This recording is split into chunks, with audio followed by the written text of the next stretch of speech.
Hello প্রিয় ছাত্রছাত্রী, তোমাদের সবাইকে জানাই আমার এই জ্ঞানের অঞ্জলি চ্যানেলে স্বাগত। আজ তোমাদের সামনে যে ভিডিওটি নিয়ে চলে এসেছি সেটা হচ্ছে ক্লাস 12 এর 3rd সেমিস্টারের আ ইংলিশ পেপারের একটা শর্ট স্টোরি নিয়ে। তো তার আগে একটা অ্যানাউন্সমেন্ট, সেটা হচ্ছে তোমরা একটু মন দিয়ে শুনবে। এখানে তোমাদেরকে আ আ যেটা হচ্ছে কি, এই 40-40 ব্যাচ বলে একটা ব্যাচ যেটা আমরা নতুন শুরু করেছি এই জ্ঞানের অঞ্জলি মানে অ্যাপসে।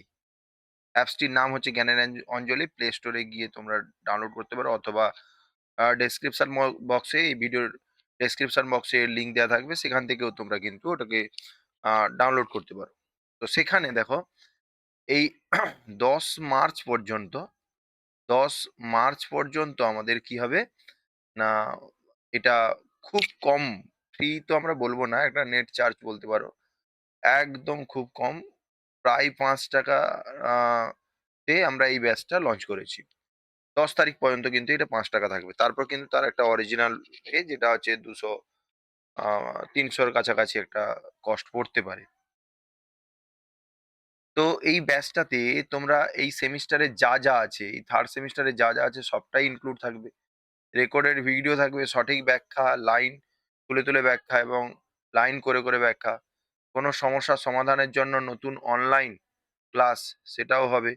টেস্ট সিরিজ, প্র্যাকটিস সেট, প্রতিটি চ্যাপ্টারের উপরে কিন্তু আমরা এটাকে করব। বোঝা গেল কি বললাম? তাহলে এই আর কি থাকবে? তো দেখো এটা কি বলছে। এটা বরং থাকবে, টেস্ট সিরিজ থাকবে। এটা খুব গুরুত্বপূর্ণ জিনিস এর উপরে। যেহেতু তোমাদের ৪০ টা এমসিকিউ থাকবে, সেই ৪০ টা এমসিকিউর মধ্যেই তোমাদের এখানে প্রায় 100% কমন পাবে। 100%, এটা তোমাদের আমাদের বলে দিতে পারি। আর যেটা মাধ্যমিক লেখা আছে, এটা উচ্চ মাধ্যমিক। ঠিক আছে? অনুযায়ী এটা প্রশ্ন অনুযায়ী সাজানো হয়েছে। পরীক্ষার 3rd সেমিস্টারের জন্য এটা সাজানো হয়েছে। অফলাইন তোমরা যদি চাও সেভাবেও ব্যবস্থা করে দেওয়া হবে। আর বাকিটা তোমরা অবশ্যই এটাকে ডাউনলোড করো। কিছু ফ্রি ক্লাসও তোমরা পাবে। ফ্রি মক টেস্টও পাবে। ঠিক আছে? অনেকটাই ফ্রি পাবে। আর বেসিক কিছু যেটা আমরা কোডের মধ্যে রাখবো বা আমরা কোর্সের মধ্যে রাখবো। ঠিক আছে? বাকিটা তোমাদের কাছে ইনভিল করে দেওয়া হবে। ওটাতে কোনো সমস্যা নেই। তোমরা অবশ্যই আশা করি তোমরা পাবে। তোমরা যাও ওই আ লিঙ্ক থেকে তোমরা কিন্তু এটাকে ডাউনলোড করো। ঠিক আছে? চলো আমাদের আ দেখে নেই। ১ম এ হচ্ছে the night train at the Deuli.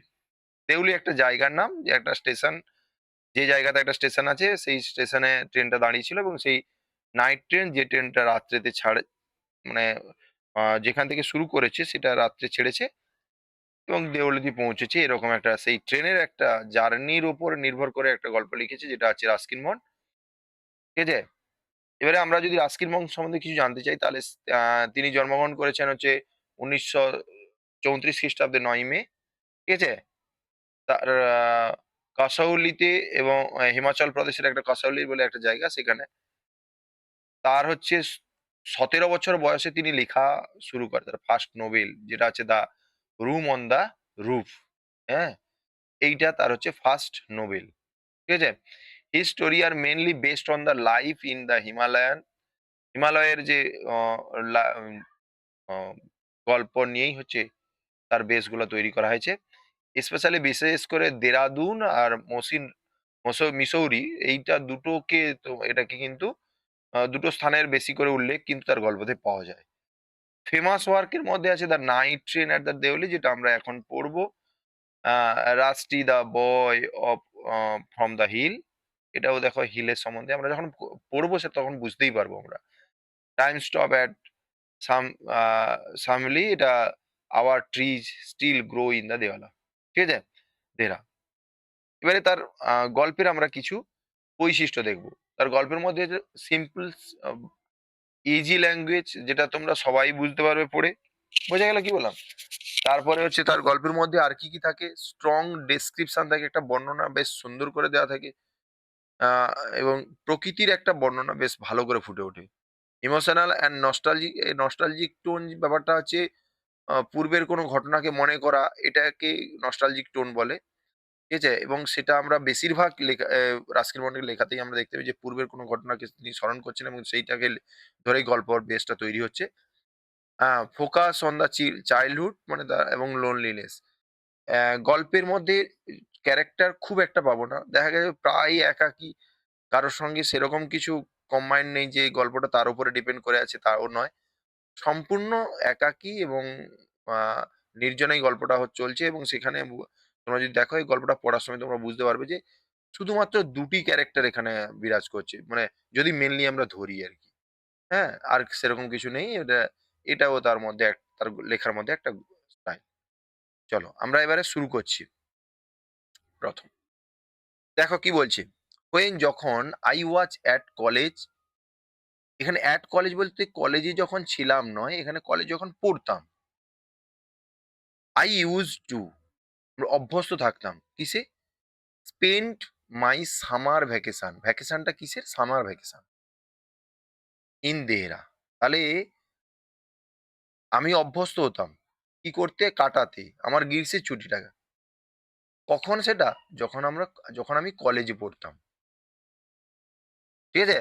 তখন আমি প্রায়ই যেতাম বা এখানে used to মানে অভ্যস্ত অর্থে ব্যবহার করা হয়। প্রায় এই কাজটা সে করত। এই অর্থে বোঝানো হয়। এখানে when থেকে এটা হচ্ছে কি?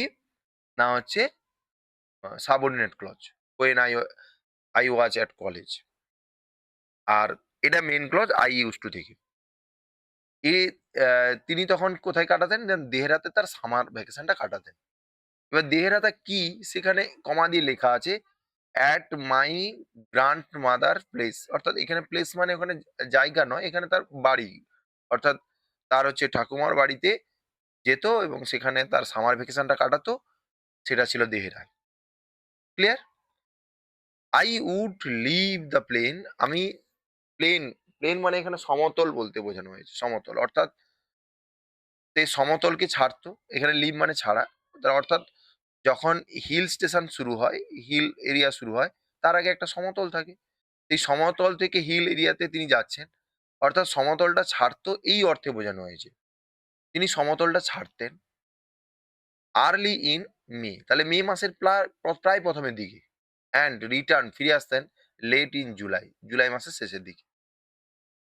তাহলে এটাও শর্ট কোয়েশ্চেন এর জন্য খুব ইম্পোর্টেন্ট একটা লাইন। তোমরা এগুলো কিন্তু ভালো করে মাথায় রাখবে। তাহলে কখন তিনি ছাড়তেন? মে মাসে। আর কখন তিনি ফিরে আসতেন? জুলাই মাসের শেষের দিকে, ছাড়তেন মে মাসের ১ম এর দিকে। দেওলি ওয়াজ এ স্মল। এবার দেওলি সম্বন্ধে খানিকটা বর্ণনা তোমাদের কাছে এখানে তুলে ধরেছে লেখক। Was a small station about 30 miles from Dehra. তাহলে দেহেরা থেকে ৩০ মাইল, প্রায় ৩০ মাইল দূরে ওই স্টেশনটা যেটা ছোট station. It mark the beginning মানে এটা অ্যাকচুয়ালি চিহ্নিত করে। কি চিহ্নিত করে? বিগিনিং, শুরু চিহ্নিত করে। কার শুরু?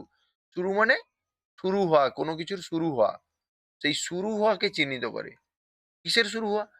না অফ দ্য হেভি জঙ্গল। মানে একটা বড় জঙ্গলের যে সূচনা, সেটা এখান থেকেই শুরু হয়। মানে এটাই তার mark point. Of the jungle Indian তে তরাই। ঠিক আছে? তেরাই বলতে এখানে তরাইয়ের কথা বোঝা হয়েছে। তাহলে জঙ্গলে যে তরাই, সেই তরাই অঞ্চলের যে শুরুটা, সেটা এই স্টেশনের কাছ থেকেই শুরু হতো। ঠিক আছে? ক্লিয়ার তাহলে? এটা বোঝা গেল? তাহলে আমাদের এখান থেকে এই পার্টটা থেকে যে কোয়েশ্চেন হতে পারে তিনি কোথায় বেড়াতে যেতেন? কখন তিনি ছাড়তেন আর কখন আসতেন? এটা রেগুলার চলতো। used to মানে এই ব্যাপারটা। used to কেও তোমরা ক্লিয়ার করতে হবে। used to মানেই কিন্তু একটা একটা জিনিস এটা হতো, চলতে থাকতো ওই সময়। একটা past এর কথা যেটা অভ্যস্ত আমরা। ঠিক আছে? হ্যাঁ, we used to play football in the ground, school ground মানে আমরা খেলতাম তখন প্রায় খেলতাম। এরকম অর্থে ব্যবহার করা হয়েছে। ঠিক আছে? আর এটা বিগিনিং ওই স্টেশনটা একটা জঙ্গলের একটা বাস জাস্ট শুরুকে চিহ্নিত করে বা ওই স্টেশনটা মানেই তোমরা বুঝে নিতে পারবে যে এরপরে একটা বড় জঙ্গল শুরু হবে। চলো আমরা সেকেন্ড পার্টে কি বলছি দেখো। The train would reach the Deoli at about ৫ in the morning. এটা খুব তাহলে কখন পৌঁছতো তাহলে দেওলিতে? দ্য ট্রেন এই ট্রেনটা নাইটের ট্রেন। কখনকার ট্রেন? এই ট্রেনটা হচ্ছে নাইটের ট্রেন। তাহলে এই ট্রেনটা নাইটের ট্রেন। নাইটের ট্রেন মানে যেখান থেকে ছাড়তো অ্যাকচুয়ালি ওখানে আমরা যেটা আমরা জানতে পেরেছি প্রায় দিল্লিতে তিনি পড়তেন। সেই দিল্লিতে যে ছাড়তো সেটা রাত্রিতে ছাড়তো এবং রাত্রিতে ছাড়ার পরে সে ফিরে আসতো কোথায়? না হচ্ছে আ দেওয়ালিতে আসতো এবং সেই দিল্লি থেকে দেওয়ালিতে আসতে তার আ প্রায় সকাল ৫টা সময় বা সকাল ৫টা তে ওই স্টেশনে পৌঁছতো। when যখন ট্রেন would be station would be dimly lit, ঠিক আছে? তাহলে স্টেশনটা প্রায় এখানে ডিমলি মানে মৃদু, মৃদু, হ্যাঁ? আলোতে আ মৃদু আলোতে ভেসে ওঠা ট্রেনটা, ওই স্টেশনটা, এবং সেই মৃদু আলোটাকে ইলেকট্রিক বাল্বের অ্যান্ড ওয়েল ল্যাম্পের। তাহলে ল্যাম্প এখন মানে এখন সবই ইলেকট্রিক। কিন্তু আগে কিন্তু ওই তেলের ল্যাম্পও ছিল। সেখানেও স্টেশনে, স্টেশনে থাকতো। সেখান দিয়েও কিন্তু আমরা মানে আগুন জ্বালানো হতো এবং সেই আলোতে আমরা আ আলো পেতাম। তো সেখানে ইলেকট্রিক বাল্বও আছে আর সেখানে অয়েল ল্যাম্পও আছে এবং সেই আলোতে ওই স্টেশনটার একটা মৃদু আভা বা মৃদু আলোর আভা ছড়িয়ে পড়তো ওই স্টেশনে। বোঝা গেল কি বললাম? And the jungle across the railway track. তাহলে রেলওয়ে ট্র্যাকের ঠিক ওপারে মানে রেলওয়ে ট্র্যাকটা পেরিয়ে গেলে এরকম আর কি। রেলওয়ে ট্র্যাকের ওপারে একটা জঙ্গল, হ্যাঁ? যেটা উড বি জাস্ট ভিজিবল, সেটা দেখা যাবে। জাস্ট জাস্ট মানে সবেমাত্র ভিজিবল মানে লক্ষ্যে আসবে বা চোখে পড়বে। In the faint light, faint মানে ফ্যাকাশে। ফেইন্ট মানে কি? ফ্যাকাশে। ফ্যাকাশে লাইট অফ ডন। ডন মানে ভোরবেলা যেটা আমরা আ ভোরের একবারে সূর্য ওঠার আগে মুহূর্তে যেটা আমরা দেখি বা যেটাকে আমরা ঠিক অন্ধকার থেকে আলো হওয়ার মুহূর্তে যে হালকা একটা আলো দেখা যায় সেটাকে আমরা ডন বলি। হ্যাঁ? সেই ডন, সেই ভোরের আলোতে বা সেই সকালের একদম ভোরের আলোতে হালকা, হালকা আলো। সেই আলোটা কিরকম? হালকা আলো।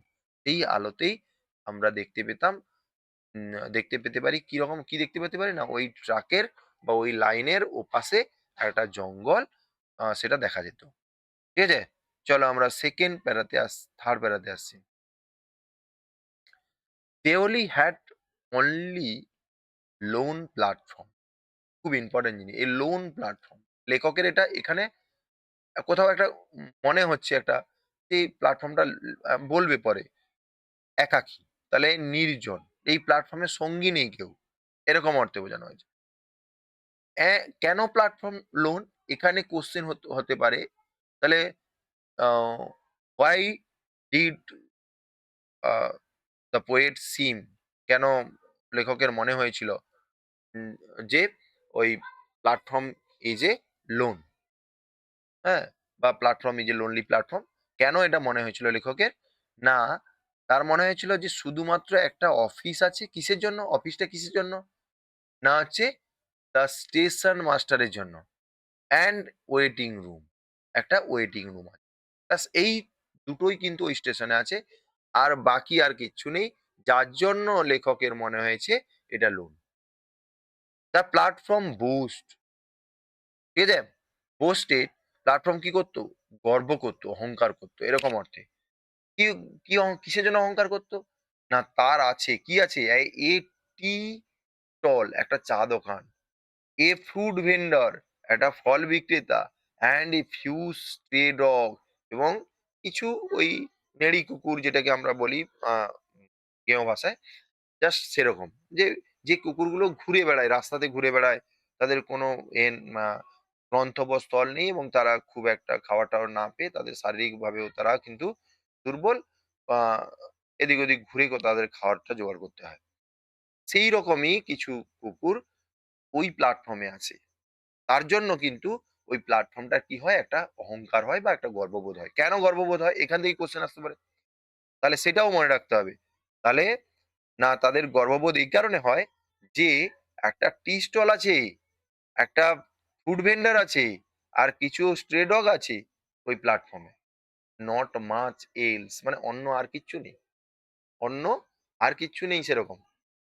কি বললাম বোঝা গেছে? তাহলে এইটা তার কাছে কিন্তু একটা গর্বের বিষয়। কার কাছে? প্ল্যাটফর্মের কাছে। বিকজ দ্য ট্রেন স্টপ এবারে এখানে কি কারণ ট্রেনটা দাঁড়াতো সেখানে অনলি 10 মিনিটস বিফোর,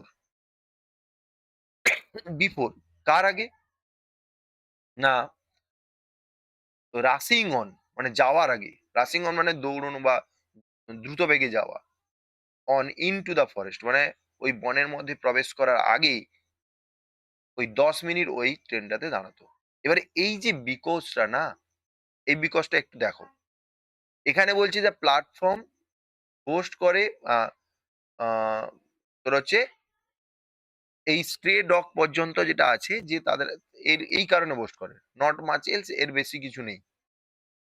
এবারে তার সঙ্গে এখানে বিকজ দ্য ট্রেন স্টপ এর কারণটাও কি? না এই যে বোস্ট করে এইগুলোকে নিয়ে। আর তার কারণটাও ছিল ট্রেনটা দাঁড়ায় কত মিনিটের জন্য? 10 মিনিটের জন্য। এখানে। কেন দাঁড়ায়? এখানে ট্রেনটা কেন দাঁড়ায়? এটাও শর্ট কোয়েশ্চেন আসতে পারে। এখানে কিন্তু পরিষ্কার করে ব্যাখ্যা দেওয়া নেই। তবু ট্রেনটা অ্যাকচুয়ালি যেটা দাঁড়াতো সেটা হচ্ছে রিফ্রেশমেন্ট এর জন্য দাঁড়াতো। কি বললাম বোঝা গেছে? ট্রেনটা এখানে রিফ্রেশমেন্ট এর জন্য দাঁড়াতো। অর্থাৎ কোনো দূরপাল্লার ট্রেন, কোনো হিল স্টেশনে ওঠার আগে বা তোমার হচ্ছে যাওয়ার পরেও ইঞ্জিন চেঞ্জ করতে পারে অথবা কিছুক্ষণ দাঁড়িয়ে তার ইঞ্জিনটাকে রেস্ট দিতে পারে। এরকম কিছু রিফ্রেশমেন্ট এর জন্য কিন্তু দাঁড়াতো। এটা আমরা পরে বুঝবো। কারণ আ এমনি কেউ কোনো ট্রেন কিভাবে দাঁড়ায়? এখানে বলা হয়েছে দেখো। তাহলে এখানে কি বলছে? তাহলে বাগানে ফরেস্টে যাওয়ার আগে কিন্তু এই ঘটনাগুলো তার ঘটতো কিন্তু। তো দেখো তাহলে এটা হচ্ছে তোমাদের মাথায় রাখতে হবে। চলো তারপরের প্যারাটা কি বলছে দেখো। Why it stop? কেন এটা দাঁড়াতো at দেউলি? দেউলিতে ইট মানে এখানে ট্রেনের কথা বোঝানো হচ্ছে। কেন ট্রেনটা এখানে দাঁড়াবে বা দাঁড়াতো? I do not know আমি জানতাম। মানে তখন এটা তার পক্ষে জানা সম্ভব হয়নি যে ট্রেনটা কেন এখানে দাঁড়াতো। তাহলে এখানে যদি প্রশ্ন পড়ে যে ট্রেন কেন দাঁড়াতো? এখানে আবার লেখক বলছে যে nothing ever happened there মানে কোনো কিছু এখানে ঘটে না। সেই নাথিং হ্যাপেন এই ঘটনাটা কি? যে nobody got off কেউ নামে না। মানে এই ঘটনার কথা বলছে। কোন ঘটনা? না কেউ নামছে না। এরকম কিছু নামছে যে এরকম কিছু ঘটনা ঘটে না? দ্যা ট্রেন, ট্রেন থেকে কেউ নামছে না অ্যান্ড নোবডি গট ইন কেউ ওঠে না। তাহলে কেউ নামে না বা কেউ ওঠে না। এরকম কিছু ঘটনা এখানে ঘটে না। কোন কিছুই ঘটে না। দেয়ার ওয়্যার নেভার এনি কুলিস সেখানে কোন কুলিও নেই। অন দ্যা প্ল্যাটফর্ম, প্ল্যাটফর্মের উপর। তাহলে প্ল্যাটফর্মের জন্য অন ব্যবহার করব। বাট দ্য ট্রেন কিন্তু ট্রেন উড হল্ট সেখানেই দাঁড়াতো মানে দাঁড়াতো দেয়ার এ ফুল 10 মিনিটস পুরো ১০ minute. And then a bell তারপরে একটা বেল উড সাউন্ড তারপরে একটা বেল আওয়াজ করতো মানে সাউন্ড বলতে এখানে আগে যেটা আমাদের বাঁশি দিলেই আমাদের ট্রেনটা চলা শুরু করে সেরকম একটা বেল কিন্তু বেজে উঠতো। The guard would blew his whistle তারপরে তার ব্লো হুইসেল তার হুইসেল বাজাতো সরি। অ্যান্ড প্রেজেন্টলি তারপরে কি হতো? না দেউলি উড বি লেফট তারপরে দেউলি চলে যেত বা লেফট বিহাইন্ড পিছনে ছাড়তাম দেউলিকে অ্যান্ড ফরগটন ভুলে যেতাম। তাহলে ঘটনাগুলো কি হতো? না এখানে কেউ ওঠানামা করতো না এবং এখানে কিন্তু পুরো ১০ মিনিট দাঁড়াতো। এইখান থেকে তোমাদের কনফিউশন আসতে পারে যে এখানে তাহলে কি কারণে দাঁড়াতো ট্রেন? তাহলে তোমরা যদি সেরকম আসে তাহলে তোমরা বলবে রিফ্রেশমেন্ট এর জন্য দাঁড়াতো। আর তারপরে কি বলছে? না তারপর ১০ মিনিট পরে বেলটা বাজতো এবং তারপরে ওই গার্ড ওখান থেকে তারপর আম হুইসেল বাজাতো আর তারপর থেকে কিন্তু ওই দেউলি ছেড়ে আমরা চলে যেতাম আর তারপরে ওই দেউলিকে ভুলে যেতাম। হয়েছে? এই যে লেখক এখানে ভেবে নিয়েছে যে এই প্ল্যাটফর্মটা একা। এবার লেখকের এখানে দাঁড়ানোর প্রাসঙ্গিকতা নেই বলে লেখকের মনে হয়েছে। কিন্তু কিছুক্ষণ পরেই আবার লেখক মনে করবে যে এখানে যদি ট্রেনটা কিছু সময় দাঁড়াতো বা এখানে একটা দিন কাটানোর জন্য কোথাও ভাববে এখানে। দেখো, I used to wonder আমি প্রায়ই এখানে যখন আসতাম অবাক হয়ে যেতাম। That happen in Deuli. দেউলিতেই এটা ঘটে। Behind the station wall মানে তার মানে I used to wonder আমি সরি হোয়াট হ্যাপেন মানে কি ঘটে থাকে ইন দ্য দেওলি, দেওলিতে বিহাইন্ড দ্য স্টেশন ওয়াল, অর্থাৎ স্টেশনের দেওয়ালের পেরিয়ে গেলে, অর্থাৎ স্টেশন দেওয়ালের পেরিয়ে গেলে বলতে স্টেশনটা পেরিয়ে গেলে ওই দিকে বা উল্টো সাইডে কি ঘটে সেটা নিয়ে তার একটা মানে তার একটা অদ্ভুত লাগতো বা তার আশ্চর্য লাগতো। আই অলওয়েজ ফিল সরি, আমি সর্বদা দুঃখ অনুভব করতাম ফর দ্যাট লোনলি স্টেশন, এই একা লোনলি লিটিল প্ল্যাটফর্ম, এই ছোট্ট প্ল্যাটফর্মে বা ছোট্ট প্ল্যাটফর্মটা ঠিক আছে, এই ছোট্ট প্ল্যাটফর্মে কি ঘটতো মানে ছোট্ট প্ল্যাটফর্মটা আহ পিছনে কি ঘটতো সেটা নিয়েও তার একটা কনফিউশন ছিল। আর তিনি সর্বদাই দুঃখ অনুভব করতেন কেননা না এটা লোনলি লিটিল প্ল্যাটফর্ম, একটা নির্জন একাকী প্ল্যাটফর্ম যার কোনো সঙ্গী নেই। এবং সেই নিয়ে হচ্ছে প্ল্যাটফর্মের যে একটা জীবনও আছে, সেই প্ল্যাটফর্মের যে সঙ্গী নেই, প্ল্যাটফর্মে যে একটা কষ্ট লাগে বা দুঃখ লাগে, সেটাও লেখকের কিন্তু মনে হয়েছে। অ্যান্ড ফর দ্য প্লেস, এই প্লেসের জন্য that nobody want to visit, যে এই জায়গায় কোনো কেউ ভ্রমণ করতে চায় না, এইরকম একটা জায়গার জন্য লেখকের কি মনে হয়েছে না এরকম একটা জায়গার জন্য লেখক কি করছে না সরি অনুভব করছে যে যে জায়গায় কেউ যায় না। ঠিক আছে, অ্যান্ড ফর দ্য প্লেস, এই জায়গার জন্য যেখানে কেউ যেতে চায় না ভ্রমণ করতে চায় না তার জন্য লেখকের সরি বা দুঃখ মনে হয়। অ্যান্ড আই ডিসাইডেড দ্যাট, এবং আমি মনস্থির করলাম যে ওয়ান ডে একদিন আই উড গেট অফ, আমি নামবো দ্য ট্রেন, ট্রেন থেকে অ্যাট দেউলি, দেউলিতে অ্যান্ড স্পেন্ড, এবং কাটাবো এখানে কাটাবো বলতে ভাবছে উড, উড দেওয়া আছে কিন্তু এটা অতীতের কথাই বলছে, কিন্তু অতীতে তখন মনে করছিল যে আমরা করব এটা, ঠিক আছে, কাটাবো অ্যান্ড দ্য ডে দেয়ার মানে একদিন সেখানে কাটাবো জাস্ট টু প্লিজ, কিসের জন্য, টু প্লিজ আনন্দ দিতে দ্য টাউন, শহরটাকে, তাহলে শহরটাকে আনন্দ দিতে বা শহরকে খুশি করতে সে একদিন দাঁড়াবে। এবং এটা লেখকের কেন মনে হয়েছে না, লেখক বলছে এই প্ল্যাটফর্মে কেউ আসে না, কেউ ওঠে না, প্ল্যাটফর্মে কোনো কুলি নেই, তার মানে যাতায়াতের তো ব্যাপারই নেই ধরে নাও, তাহলে এই শহরটা পুরো একা, প্ল্যাটফর্মটা একা, প্ল্যাটফর্মের জন্য লেখকের কষ্ট হয়। এবং সেই প্ল্যাটফর্মে বা এই শহরটাকে আনন্দ দেওয়ার জন্য কেউ তো নামে না, লেখক ভাবছে তাহলে আমি একদিন নেমে যাব। এটা প্ল্যাটফর্মে এখানে যে নামার কথা উঠছে, এখানে দুবার নামার কথা উঠবে, আমরা সেটা দেখবো আহ কবিতায় মানে এই গল্পতে, সরি, দুবার নামার কথা এখানে বলা হয়েছে, কিন্তু প্রথমবার নামার কথা কেন বলা হয়েছে এটাও কিন্তু তোমাদের শর্ট কোশ্চেনে দিতে পারে। প্রথমবার শহরকে খুশি করার জন্য নামার কথা বলা হয়েছিল, কিন্তু দ্বিতীয়বার নামার কথা সেটা সারপ্রাইজ থাকবে, পরে আমরা আবার গল্প যখন পড়তে যাব তখন সেটা জানবো। ঠিক আছে, চলো তারপরে স্লাইডে কি বলছি দেখো। আই ওয়াজ 18, এটা খুব ইম্পর্টেন্ট লাইন। আই ওয়াজ 18 মানে আমি 18 বছর ছিলাম, বয়সে ছিলাম। এটাও শর্ট কোশ্চেনের জন্য খুব ইম্পর্টেন্ট। এই 18 বছর বয়সে এই যে ভিজিটিং, ভার্ব প্লাস আইএনজি, এইটা সবসময় মাথায় থাকবে, সবসময় কন্টিনিউয়াসকে নির্দেশ করে, কন্টিনিউয়াসকে নির্দেশ করে, অর্থাৎ কাজটা চলছে। আমি যখন 18 বছরের তখন আমি যখন ভিজিটিং করছিলাম, অর্থাৎ যাচ্ছিলাম কোথায়, মাই গ্র্যান্ড মাদার, আমার ঠাকুমার কাছে, অ্যান্ড দ্য নাইট ট্রেন, এবং রাত্রে যে ট্রেনটা স্টপড অ্যাট দেওলি, দেওলিতে দাঁড়িয়েছিল, a girl come down the platform, sorry, come down a platform. আচ্ছা ঠিক আছে, তাহলে এটা কি বলছে না যখন এবারে কাম ডাউন, এখানে কাম ডাউন বলতে দেখো যদি আমরা প্ল্যাটফর্মের নিচের দিকে নামি তাহলে সেটাকেও আমরা ডাউন বলতে পারি, কিন্তু এখানে প্ল্যাটফর্মে যে সিঁড়ি আছে সেই সিঁড়ি থেকে ট্রেনের দিকে পিছনের দিকে যাওয়া যেটাকে আমরা কাম ডাউন বলতে পারি। ঠিক আছে, তাহলে এই girl come down the platform, এখানে প্ল্যাটফর্মে আসলো, সেলিং বাস্কেট, এখানেও দেখো আইএনজি ফর্মে দেওয়া আছে, তাহলে সে তো আসছে, প্ল্যাটফর্ম ধরে ধরে আসছে, এবং তার সঙ্গে সঙ্গে কি কাজ করছে, তার সঙ্গে সঙ্গে আরেকটা কাজ করছে, সেটা হচ্ছে বিক্রি করছে, তার সঙ্গে আইএনজি লেগে আছে, মানে কি সে কাজটা করতে করতে আসছে। এই যেমন এখানে আগেরটা বললাম আমরা ভিজিটিং, মানে 18 বছর বয়স তো তার, কিন্তু সে ভিজিটিং করছে সেই সময়, সেই সময় তার 18 বছর বয়স ছিল, এবং নাইট ট্রেনে ওখানে চড়ে যখন দেওয়ালিতে আসলো সেই ঘটনার কথা বলছে। এই এই আইএনজি মানে কন্টিনিউয়াস তোমার হচ্ছে প্রসপেক্ট হচ্ছে আ দেখা। ইট ওয়াজ এ কোল্ড নাইট। তাহলে এখানে এসে এখানে ওই মহিলাটা কি করছে, ওই বালিকাটা কি করছে? না প্ল্যাটফর্মে আ ঝুড়ি বিক্রি করতে, করতে আসছে। ইট ওয়াজ এ কোল্ড মর্নিং। এটা ছিল শীতের সকাল।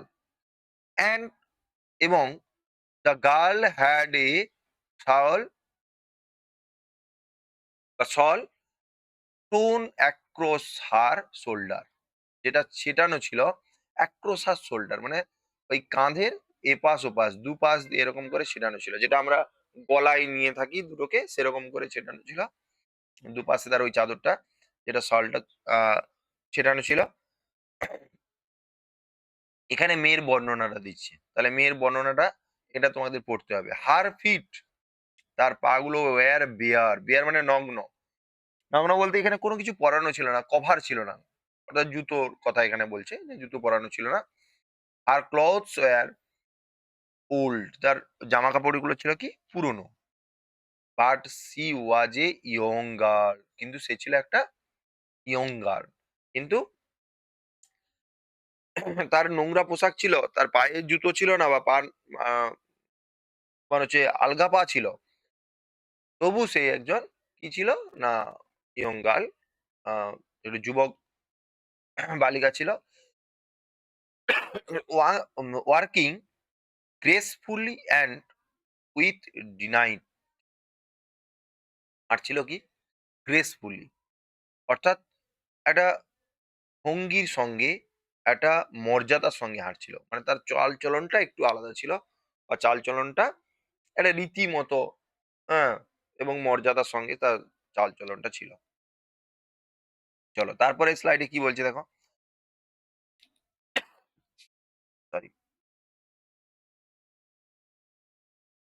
আচ্ছা, হুম। তারপরে দেখো, এখানে কি বলছে দেখো। চলো এবারে কি বলছে দেখো। "When she come to the window" তখন সে কোথায় গেছিল? যখন সি, সি মানে ওই মহিলার কথা বলা হয়েছে। সে কোথায়? যখন তার দরজার মানে ওই জানালার সামনে ট্রেনে বসেছে তো। ট্রেনে তার যে জানালাটা আছে ওই জানালার সাইডে যখন মহিলাটা এলো বা জানালার সামনে যখন এলো, সি স্টপ। সে দাঁড়িয়ে গেছিল। মানে যখন সে এলো তখন সে দাঁড়িয়ে গেছিল। সি স সে দেখেছিল দ্যাট যে I was looking at her intently. ঠিক আছে? মানে আমি তাকে লক্ষ্য করছিলাম। তাহলে অর্থাৎ সে এখানে মানে সে ঠিক বুঝেছিল। বুঝেছিল তোমরা বলতে পারো। আর সে দেখেছিল এটাও বলতে পারো। কিন্তু দেখেছিল থেকে এখানে বুঝেছিল ভালোভাবে। যে সে বুঝতে পেরেছিল যে আমি তাকে লক্ষ্য করছি। আর তাকে লক্ষ্য করছি কিভাবে? intently, ঠিক আছে? intently মানে দৃঢ়ভাবে বা এক দৃষ্টিতে মনোযোগ সহকারে, হ্যাঁ? বা শুধু তার দিকেই তাকিয়ে আছি এরকম এক দৃষ্টিতে তাকিয়ে থাকা এরকম অর্থে কিন্তু intently, ঠিক আছে? তো দেখো এখানে তাহলে সে দেখছিল কি? এক দৃষ্টিতে তাকাচ্ছিল। বাট এট দ্য ফার্স্ট কিন্তু যখন একদম ১ম এ সি প্রিটেন্ডেড মানে সে এটা বোঝার পরও সে ১ম এ ভান করছিল। প্রিটেন্ডেড মানে ভান করা আরকি। মানে দেখেও না দেখা এরকম।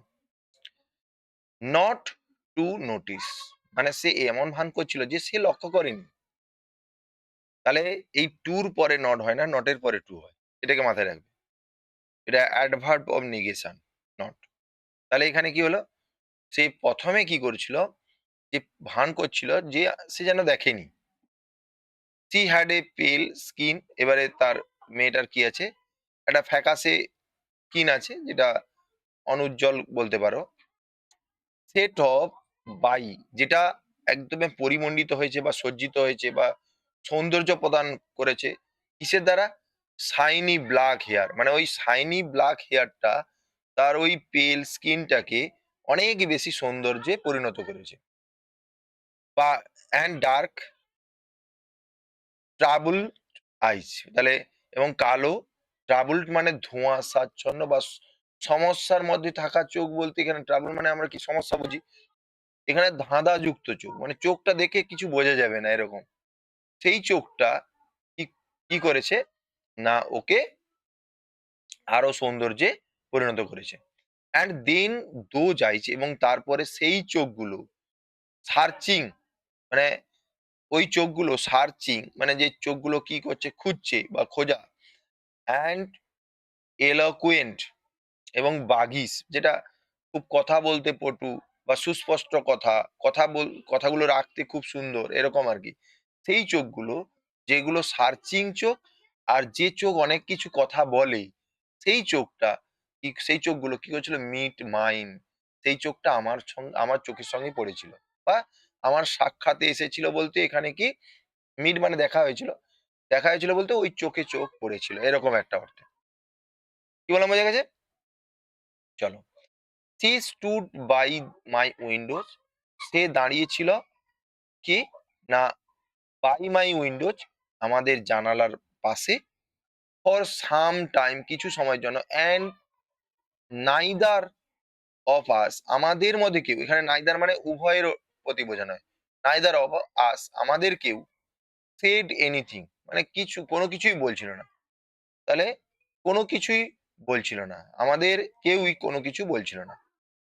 বাট হোয়েন, যখন, সি মুভড অন, যখন সে চলে গেল, তাহলে আমাদের মধ্যে যখন আমরা, অর্থাৎ মেয়েটা এলো, ওই জানালার সামনে মেয়েটা এলো, হুম, আমার আমার সঙ্গে তাকালো বা সাক্ষাৎ হলো, ওই সাক্ষাতের পরে কেউ কিছু বললো না।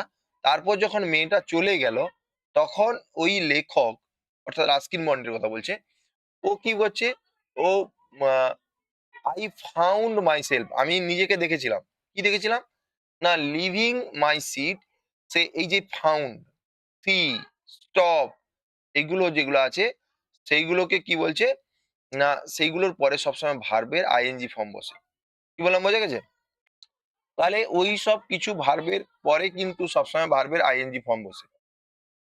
লিভিং মাই সিট, সে কি দেখতে পেলো যে আমি সিট ছেড়ে উঠে পড়েছি, and going to the carriage door, carriage মানে যে কামরা থাকে, কামরার যে ট্রেনের যে বগি থাকে, সেই বগির দুটো দুটো দরজা থাকে, সেই জানলা থেকে উঠে এসে ওই দরজার সামনে চলে এলো, এটা বলছি আর কি, ক্যারেজ ডোর, অ্যান্ড স্টপ, এবং অ্যান্ড স্টুড দাঁড়িয়ে ছিল, ওয়েটিং অপেক্ষা করছিল, অন দা প্ল্যাটফর্ম, তাহলে বেরিয়ে এসে সেই প্ল্যাটফর্মে অপেক্ষা করছিল, এবং সেই অপেক্ষা করার সময় সে কি করছিল, লুকিং, এটা আইএনজি ফর্ম মানে সবসময় কন্টিনিউয়াস, দেখছিল, খুঁজছিল, দা আদার ওয়ে, অন্য দিক থেকে, যে মেয়েটা কোথায় গেল বা কি ব্যাপার, এটা সে লক্ষ্য করছিল। I walked across the tea stall, আমি হেঁটে কোথায় গেছিলাম, টি স্টলের কাছে গেছিলাম। A kettle was boiling, actually kettle বলতে যে কেটলিটা সেটা বয়েলিং হয় না, কেটলির ভিতরে যে জলটা থাকে বা চাটা আছে সেটা বয়েলিং হচ্ছে, boiling over on a small fire, একটা স্মল মানে এখানে মৃদু আলো, মৃদু আগুনে সেটা ফুটছে, বাট কিন্তু দা ওনার অফ দ্য স্টল মানে ওই স্টলের যে মালিক, ওয়াজ বিজি, কিসে বিজি, সার্ভিং এ বিজি, অর্থাৎ সার্ভিং এ কি সার্ভিং, সার্ভ মানে প্রদান করা বা দেওয়া বা সেবা করাতে, কি সেবাতে বিজি, না হচ্ছে টি, চা দেওয়াতে বিজি, চা সার্ভিং এ বিজি, সামওয়্যার মানে কোথাও একটা এই চাটা বিলি করছে, অন দ্য ট্রেন, ট্রেনের মধ্যে, দ্য গার্ল ফলোড মি, মহিলাটা কি বালিকাটা কি করছে না, ফলোড মি, আমাকে অনুসরণ করে বা আমার পিছু পিছু আসলো, দা স্টল মানে ওই চা দোকানে আমার পিছু পিছু এলো বা আমাকে অনুসরণ করলো, এখানে গার্ল ফলোড বলছে অনুসরণ করা, মি বিহাইন্ড মানে পিছন থেকে ফলো করে এসেছে, দ্যাট টি স্টল মানে দা স্টল, ওই চায়ের স্টলের কাছে এসেছে। তারপরে স্লাইডে কি বলছে দেখো, do you want to buy basket, তুমি কি ঝুড়ি কিনতে চাও, ওয়ান্ট মানে চাও, তুমি কি ঝুড়ি কিনতে চাও, আক্স, সে বলেছিল, দে আর ভেরি স্ট্রং, মানে এই দে বলতে কাদের কথা বলছে, ওই বাস্কেটের কথা বলছে, they are very strong, made of finest cane, মানে যেটা খুব ফাইনেস্ট, খুব সুন্দর বেদ দ্বারা, সুন্দর বেদ দ্বারা কি পরিলিখিত, মানে সুন্দর বেত দ্বারা এটা তৈরি এবং এটা খুব স্ট্রং। নো তখন লেখক বলে যে, "তুমি চাও এটা খুব স্ট্রং এবং এটা খুব তোমার এই বেতের তৈরি, এটা খুব স্ট্রং, এটা ভালো।" কিন্তু তখন বলে রে, "নো, আই সেড" আমি বললাম। এখানে লেখক বলে যে, "না আমার চাই না।" বলল, "I don't want a basket" আমি কোনো বাস্কেট চাই না বা আমি একটাও বাস্কেট চাই না। উই স্টুড আমরা দাঁড়িয়েছিলাম। ওরা বলছে না স্ট্যান্ড এর পরে আইএনজি ফর্ম হয়।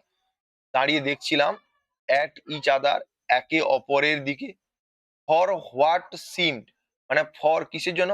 What SIM a very long time মানে এটা যেন অনেক দীর্ঘ সময় বলে তাদের মনে হচ্ছিল। হুম? অ্যান্ড সি সেড এবং সে বলেছিল, "আর ইউ সিউর?" তুমি কি নিশ্চিত? You don't want a basket তুমি কি একটাও বাস্কেট চাও না? তখন তখন এটা যখন ঘুরে মেয়েটা বলল, তখন বলছে অলরাইট লেখক বলছে যে, "অলরাইট ঠিক আছে, গিভ ওয়ান মি আমাকে একটা মি ওয়ান আমাকে একটা দাও।" আই সেড আমি বলেছিলাম অ্যান্ড তো এটাতে তাহলে কি হলো তাহলে তোমাদের? তোমরা তাহলে এটা আ তাহলে সে বলল কি যে, "অলরাইট ঠিক আছে, গিভ মি ওয়ান আমাকে একটা দাও।" আই সেড আমি বললাম and I took the one on top আমি নিয়েছিলাম এবং আমি গ্রহণ করেছিলাম বা নিয়ে নিয়েছিলাম কি দ্য ওয়ান একটা টপ অন টপ মানে উপরেরটাকে নিয়ে নিয়েছিলাম and give her A rupee এবং এক রুপি দিয়েছিলাম তাকে। হার্ডলি মানে প্রায় না অর্থে ব্যবহার করা হয়। হার্ডলি ডেয়ারিং মানে প্রায় সাহস করছিলাম না। টু টাচ হার ফিঙ্গার মানে আমরা সাহস করতে পারিনি তার আঙুলটাকে স্পর্শ করতে। অর্থাৎ ইচ্ছে ছিল কিন্তু পারেনি। সেই রকম অবস্থায় তাকে একটা রুপি দিয়েছে। অর্থাৎ দিয়ে পয়সাটা দিয়ে তাকে টাচ করার একটা চেষ্টা করেছিল কিন্তু সেটা পারেনি বা সাহস করেনি সে। ঠিক আছে? সেই কথা বলছে। তাহলে সে তাহলে কি? না এটা শেষ পর্যন্ত একটা নিল, কিনল। তো দেখি তারপরে কি বলছে? "As she was about to speak" হ্যাঁ? সে কথা বলছিল। about to speak, she was about to speak সে মানে প্রায় কথা বলছিল এরকম। The guard blew his whistle মানে যখনই সে কথা বলছিল এখানে অ্যাজ বলতে এখানে যখনই ব্যবহার করবে তখনই গার্ড হুইসেল হ্যাঁ মানে গার্ড কি করেছিল হুইসেল বাজিয়েছিল সি সেড সামথিং সে কোনো কিছু বলে কোনো কি একটা কিছু একটা বলেছিল বাট কিন্তু ইট ওয়াজ মানে ইট মানে ওই যে কথাগুলো was lost in the clanging of the bell ওই কথাগুলো কি হারিয়ে গেছিল বেলের আওয়াজে and hissing of the engine মানে এবং ইঞ্জিনের যে হিসিং আওয়াজে সেটা সে হারিয়ে ফেলেছিল মানে ওই কথাগুলো বোঝা যাচ্ছিল না I had to run back আমাকে দৌড়ে ফিরে যেতে হয়েছিল হ্যাভ টু হ্যাজ টু এই সবগুলোতে যখন টু থাকবে হ্যাভ ভার্বের পরে টু থাকবে অবশ্যই অর্থে ব্যবহার করা হয় ব্যাক অন মাই কম্পার্টমেন্ট আমি আমার কম্পার্টমেন্টে ফিরে গেছিলাম দ্য ক্যারেজ সাডার্ড এবং ক্যারেজ মানে এই বগিটা সাডার্ড মানে কেঁপে উঠেছিল অ্যান্ড জোস জল্টেড মানে জোর দিয়ে ঠেলা বা ধাক্কা মারা এরকম একটা কিছু ধাক্কা লেগে আস্তে আস্তে সামনের দিকে ফরওয়ার্ড সামনের দিকে এগিয়ে গেছিল তো আজ এই পর্যন্ত থাকুক 14 নম্বর স্লাইড পর্যন্ত আমরা করলাম ঠিক আছে তো এর পরের ভিডিওতে আমরা বাকি পুরো এটা আম, পুরো গল্পটাকে করে দেব যাদের সমস্যা আছে যদি কোনো সমস্যা থাকে অবশ্যই কমেন্ট করে জানাও। আর আমি যেটা বললাম এখানে পড়ার পরে তোমরা যাও অ্যাপে যাও, জ্ঞানের অঞ্জলি অ্যাপে যাও। প্লেস ডেসক্রিপশন বক্সে লিংক দেওয়া থাকবে। সেখানে গিয়ে ডাউনলোড করে ফ্রি দিতে পারো। ফ্রি তোমরা হচ্ছে টেস্ট সিরিজ যাও। সে টেস্ট সিরিজ গুলো দিলে তোমরা কিন্তু ওইখান থেকে টেস্ট সিরিজ থেকে তোমরা অনেক কিছু পাবে এবং কনসেপ্ট অনেকটা ক্লিয়ার হবে। ঠিক আছে? যারা সম্পূর্ণ ভিডিওটা দেখেছো তাদেরকে অসংখ্য ধন্যবাদ জানাই। আর তোমরা ভালো থাকো। পরের ক্লাসের জন্য সাবস্ক্রাইব করে রাখো যাতে করে পরের ক্লাসের নোটিফিকেশন তোমাদের আ আ মোবাইলে পৌঁছে যায়।